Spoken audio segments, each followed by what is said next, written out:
Good morning, viewers and clients. Nandito ako ngayon sa renovation project namin dito sa Batangas City. And I just want to share the update regarding the renovation. As you can see, may mga partitions na. May pintura na din. Then may nakalagay na ng mga switch. Saka outlet. I think this is sa corridor to. Then dito naman sa itaas, may tinanggal kaming portion ng kisame kasi may inaayos sa electricals. Tapos makikita nyo may grills na, yung mga electrical cable dito, naka-molding na. And itong butas dito, pag okay na, so hard deflex na yung ilalagay namin. Check natin ang loob. So yung pader, pipinturahan pa ulit yan. So itong ceiling, pipinturahan natin yan bago lagyan ng receptacle. Kaya may nakaabang dyan na cable.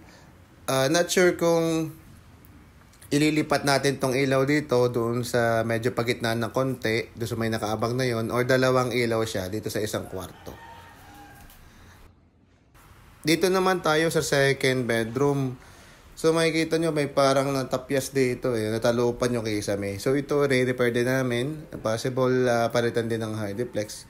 So sa pader naman, itong binakbak na to, ang pininish na, inayos na. And ito naman kabila, ayan na. Inayos na, tapos minasilyahan na, pipinturahan na lang. So yan yung molding na naka-ready for the electricals. Dito naman tayo sa third bedroom.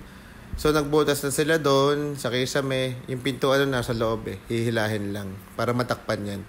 So ito, naka-ready pa PVC door. At itong dalawang yarong ito yung flashing sa bubong.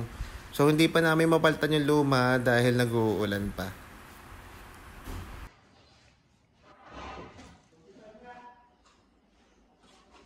Dito naman tayo sa kitchen. So ito yung lababo.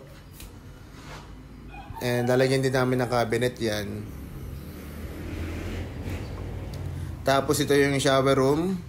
So ito itatiles pa, lalagyan pa ng mga faucet, ng shower, tapos ng kisame. Saka pipinturahan syempre. Tapos ito naman yung toilet. Ito naman, ganun din, pipinturahan, itatiles, tapos lalagyan ng kisame. Tapos ito yung ventilation. Not sure kung ilalagay i-grill or baka sliding window. So may naka-ready na rin ditong utility box for the outlet. And dito din sa part ng lababo, meron din. Yan, tsura niyan. And itong pader na to, pipinturahan yan, panibago. And tara sa baba. Ito naman yung unahan na nire-renovate namin. So itong part na to, ito kisame, ito yung luma. Ito talaga i-repair na. So papalitan namin yan ng hard deflex.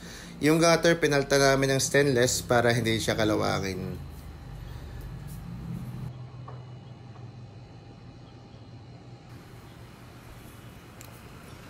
So tara sa loob. And as you can see, ito na itsura ng first floor. May mga partitions na. So itong binaklas dito na kisame, ito yung mga papalitan ng hard deflex. Ito naman, pader dito. So, ready for painting. May naka-ready ng utility box for the switches and outlets.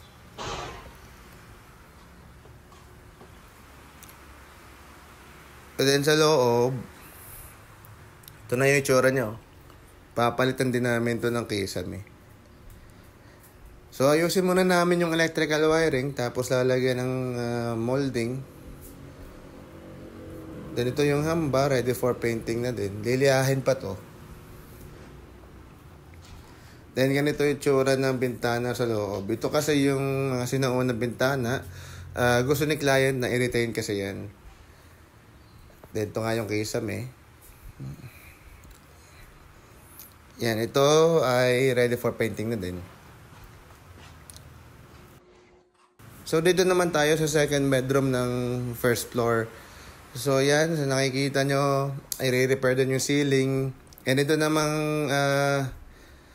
portion na to, ito pipinishin ng ayos. Tapos mamasilyahan and pipinturahan.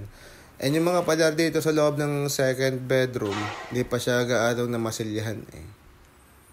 So, ready na rin siya, mamasilyahan na, para mapinturahan na.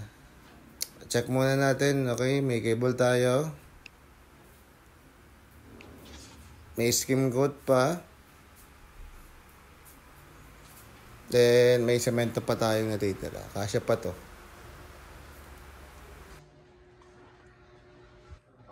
Dito naman tayo sa third bedroom ng first floor. So, check natin loob.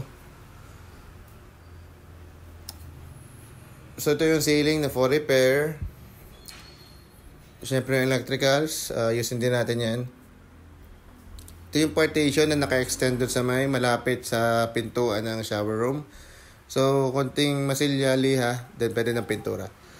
Ito naman yung hagdan na concrete na pinagpapatungan ng kahoy na binakbak. Yan. Finish yan, tapos mamasilyahan, then pipinturahan. Dito naman tayo sa kitchen. So, ito yung lababong ginagawa. Lalagyan din ng cabinet yan. And may naka-ready na rin utility box for the outlet.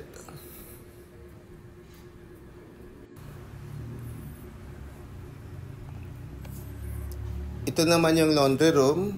So, dito maglalaba. Pwede rin dito maglagay ng washing machine since may ilalagay din na outlet doon. So, ito naman yung exhaust para sa toilet. And yung madilim-dilim na yon, yun ang shower room. So, itong shower room, papalitan namin ng tiles. Tapos, baguhin yung kisame. So, ito naman yung toilet.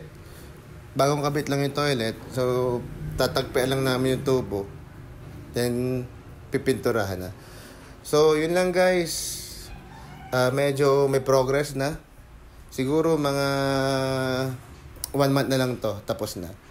So, yun. Thank you so much for watching. Follow me on TikTok. And please like and subscribe to my YouTube channel, The Rainsworth TV. Thank you so much. And God bless.